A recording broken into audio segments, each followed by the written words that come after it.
Rachel Gildiner, you should know. Okay, Rachel, first question. What is it about Gather the Jews that has made it such a success? So Gather the Jews is a success for many reasons, but I would say the greatest is that it's really a project of the community. It was started by a group of young adults who identified a need, and they made it happen. It was all volunteer. They had full-time jobs.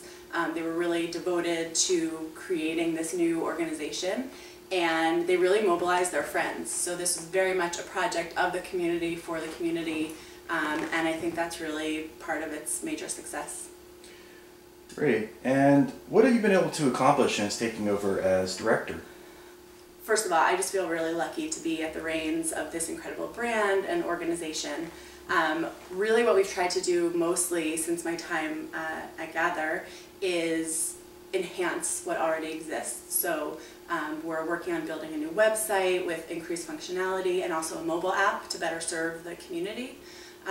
We are really trying to listen to the young Jewish adults who are part of this great community and hear what they want and what they're looking for.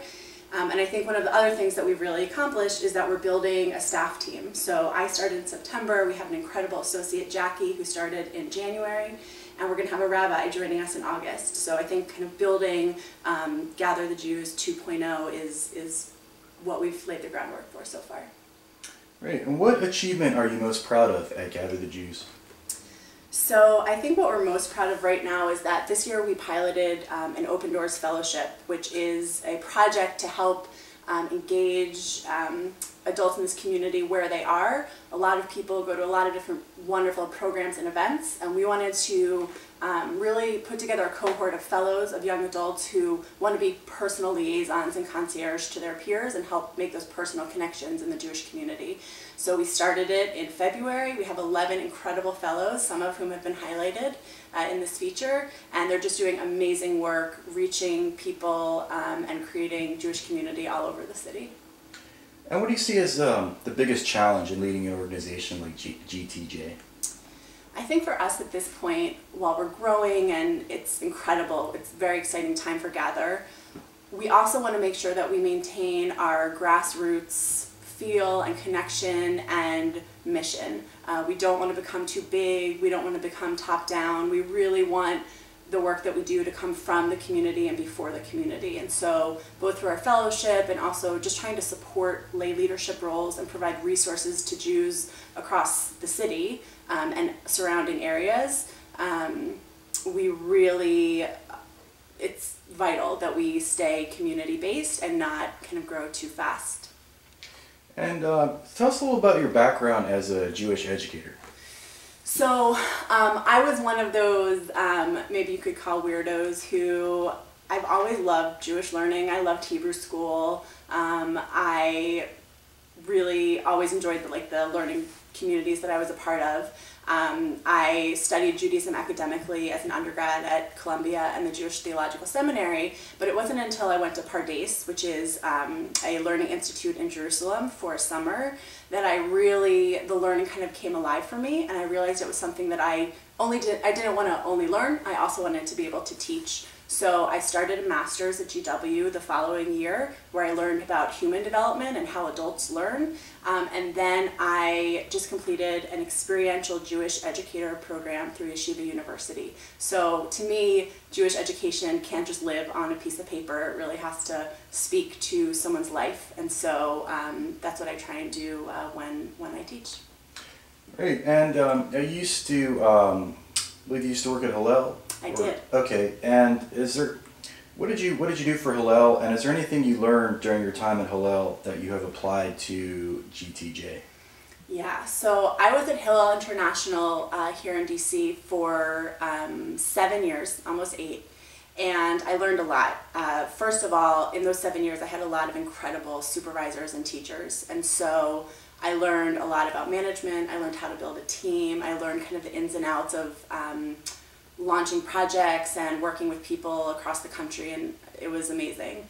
I would say one of the other things I really learned at Hillel International was that I always care deeply about relationships in my life, But Hillel International was the first place that I understood what a vehicle relationships can be to creating Jewish life. So in my time there, I worked with our national engagement projects, the Campus Entrepreneurs Initiative, and other peer engagement projects across the country.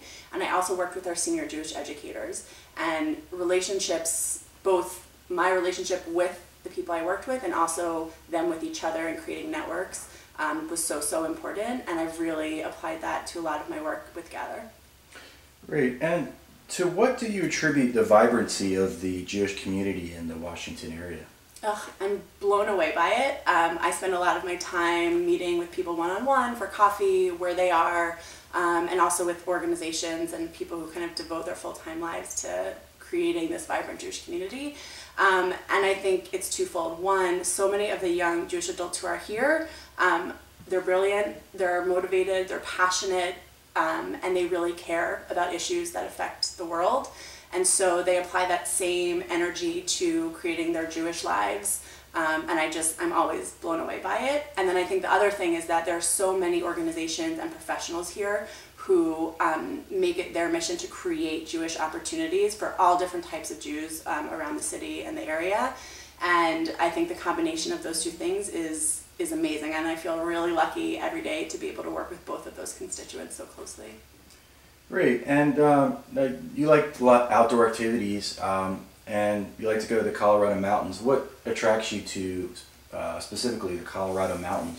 So I've always enjoyed outdoors. At my summer camp, Camp Vermont, I started hiking. They had like a hiking program, and I really kind of became in awe of the mountains. And it wasn't until I was in college that I actually went out to Colorado and kind of laughed that like the mountains I had been looking at were in Pennsylvania, and I was in the Rockies, and it was like mountains I've never seen before. And I think I really love it out there because I feel both humbled, like tiny, and I also feel really empowered. So there's really a great outdoors culture. In the winter when it's freezing, and in the summer you're just always outside doing things as a part of nature. And I just love that feeling, and I try to spend as much time out there to kind of rejuvenate as I can. Great. And last question, what is your favorite Jewish activity? That is a good question.